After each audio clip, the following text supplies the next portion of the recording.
Amase from Kenya. I do represent the Executive Director of a pastoralist stroke and indigenous people organization working in Kenya and also working in Eastern Africa, but also having some small program across the continent, a number of African countries.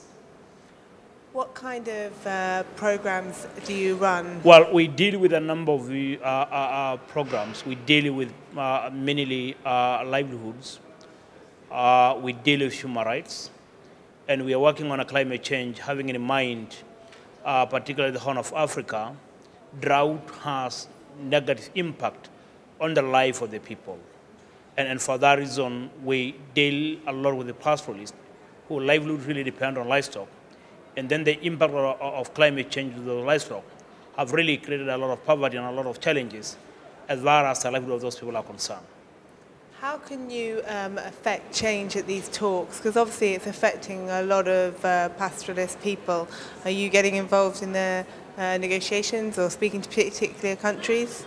Absolutely. Indigenous peoples has, before Copenhagen in Poznan, organize themselves really globally and regionally to ensure that they have a meaningful participation on this process.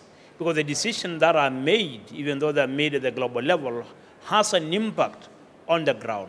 And for that reason, Tepteba Foundation and many other organizations working particularly on indigenous peoples, both in Latin America, Asia, and Africa, has come together in order to bring their voices on the table, in order to work with the parties, in order to work with the civil society, in order to work even with the media to highlight certain challenges that are very unique on their own. For example, decisions that are made without the participation of indigenous peoples are likely to have a negative impact on the same people that they're trying to support. For example, mitigation and adaptation are some of the common terminologies or some of the proposed activities being proposed here at the UNFCCC.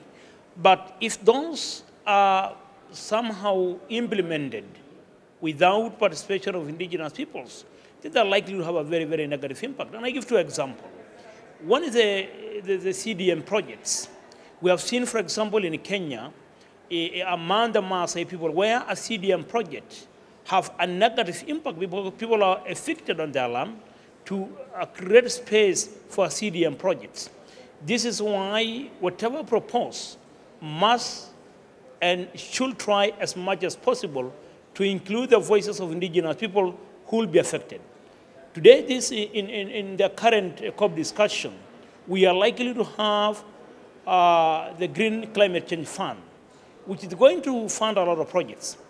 We are saying as indigenous peoples, this particular fund need to develop the structure, having in mind indigenous people. It should not be blind. It should not be deaf about indigenous peoples. It should be very sensitive. Because, for example, whatever the resources are already available in indigenous people territories or in pastoralist territories, the design of the fund at the moment, it does not really include any observation by indigenous peoples. And the UNFCCC made a decision in Cancun to ensure that indigenous peoples are involved.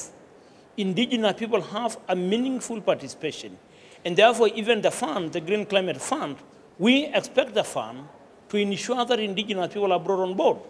So that whatever the safeguard, because we know at the moment they don't have any safeguards, and we do propose they should have safeguards.